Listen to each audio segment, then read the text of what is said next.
Mohon izin, saya Agus Salim, peserta pelatihan dasar CPNS golongan 3 angkatan 16 dari kelompok 1. Pada kesempatan ini saya akan memaparkan tentang salah satu materi pada agenda 2, yaitu komitmen mutu. Teman-teman sekalian, saat ini berbagai upaya telah dilakukan untuk mewujudkan pemerintahan yang baik dan bersih.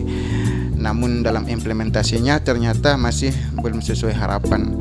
Hal ini sejalan dengan banyaknya kita temui seperti kasus korupsi, kemudian pembangunan yang terbengkalai, lalu ASN yang melaksanakan tugasnya hanya sebagai rutinitas saja, serta banyaknya keluhan dari masyarakat yang tidak puas terhadap layanan yang diberikan oleh pemerintah. Hal tersebut merupakan dampak dari kurangnya efektivitas, efisiensi, inovasi, dan mutu dari layanan yang diberikan. Adapun efektivitas yaitu tingkat ketercapaian target yang telah direncanakan, kemudian efisiensi merupakan ketepatan realisasi penggunaan sumber daya dan bagaimana pekerjaan dilaksanakan, sedangkan inovasi sendiri yaitu kegiatan yang meliputi seluruh proses baik yang bersifat baru, kemudian lebih baik ataupun lebih murah dari yang tersedia sebelumnya. Ketiga hal ini sangatlah erat kaitannya dengan komitmen mutu dari suatu pelayanan.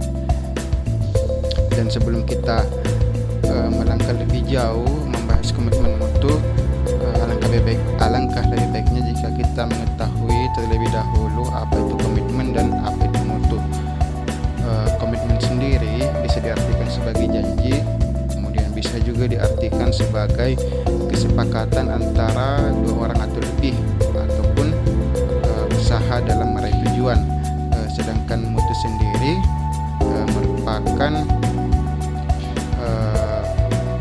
sesuatu yang sesuai dengan yang disyaratkan atau yang standar, baik dari bahan baku, proses, ataupun produk jadi.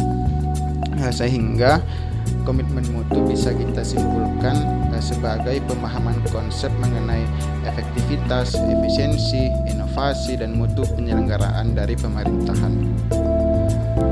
Adapun nilai-nilai dasar dari efisiensi mutu diantaranya mengedepankan komitmen, kemudian memberikan layanan yang menyentuh hati, lalu menghasilkan produk jasa yang berkualitas tinggi, menggunakan pendekatan ilmiah yang inovatif, serta melakukan upaya perbaikan yang terus berkelanjutan.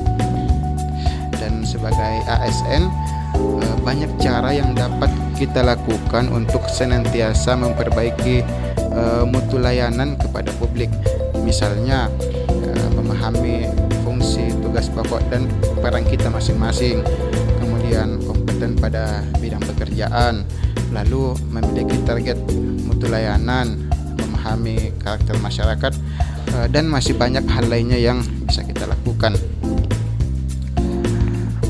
Dan pelayanan publik yang bermutu tentunya merupakan wujud dari akuntabilitas pemerintah selaku penyedia pelayanan publik. Hal ini akan menciptakan kepercayaan dari masyarakat kepada kita atau kepada pemerintah. Pelayanan publik yang bermutu juga akan memainkan peran yang sangat penting dalam menciptakan lingkungan dan masyarakat yang lebih sejahtera, adil, dan inklusif atau dapat dijangkau semua orang. Olehnya itu, sebagai calon aparatur sipil negara, marilah kita belajar untuk memberikan pelayanan publik yang bermutu kepada masyarakat.